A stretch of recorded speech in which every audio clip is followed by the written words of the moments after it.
Stéphanie Gerstein-Gherardi, bonjour. Bonjour. Alors, on parle beaucoup de philanthropie et de mécénat aujourd'hui. D'abord, pourriez-vous nous définir ce qu'est la philanthropie? Alors, la philanthropie, c'est consacrer de manière irrévocable une partie de son argent ou son temps à un projet d'intérêt général sans rechercher de contrepartie économique. Donc, en d'autres termes, c'est contribuer au bien commun. Et la différence avec le mécénat alors? Alors, mécénat, c'est un terme qu'on utilise plutôt pour les entreprises et philanthropie pour des individus. Quels sont les domaines d'intervention? Alors, les fondations aujourd'hui financent principalement l'action sociale, la recherche et la santé, les arts et la culture. Et les bénéfices? Alors, pour les philanthropes, ils sont extra-financiers. Bien souvent, en amont d'une démarche philanthropique, il y a une histoire personnelle ou familiale, une réussite particulière ou bien des considérations spirituelles. Se consacrer à un projet philanthropique, c'est un moyen, dans ce prolongement, de donner du sens à sa vie ou bien de rendre à la société une partie de ce qu'on a pu recevoir. Alors, c'est vraiment dans l'air du temps aujourd'hui. Comment expliquez-vous un tel regain? Alors, probablement parce que les outils ont évolué et le profil des philanthropes également. On est passé d'une philanthropie familiale, basée sur le legs, à une philanthropie beaucoup plus active, notamment menée par des chefs d'entreprise qui ont réussi dans le secteur marchand et qui souhaitent utiliser donc leur savoir-faire au profit du bien commun et de l'intérêt général. Est-ce qu'on peut revenir avec vous maintenant sur les différentes formes de philanthropie?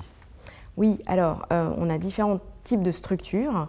On a la chance en France d'avoir un arsenal particulièrement complet qui va de la fondation reconnue d'utilité publique pour des projets d'envergure à dimension pérenne, en passant par les fondations abritées qui bénéficient par capillarité des avantages des fondations RUP sans avoir de personnalité morale, jusqu'au fonds de dotation, qui est un outil extrêmement simple à créer et extrêmement souple, qui permet au fondateur de conserver vraiment la maîtrise de son projet puisqu'il en aura la gouvernance.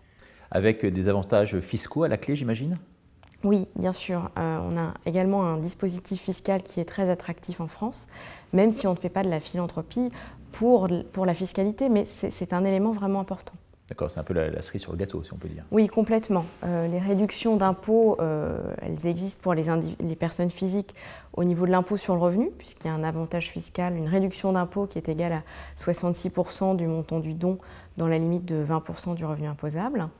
Une réduction d'ISF également, de 75% plafonnée à 50 000 € dans certains cas.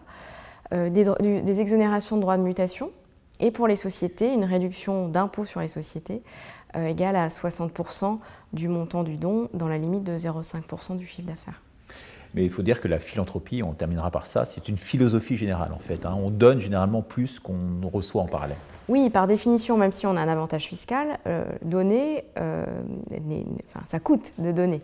Donc l'avantage, on le trouve ailleurs, dans l'enrichissement personnel qu'on peut avoir et dans le projet de vie que ça peut représenter. Merci beaucoup pour votre éclairage.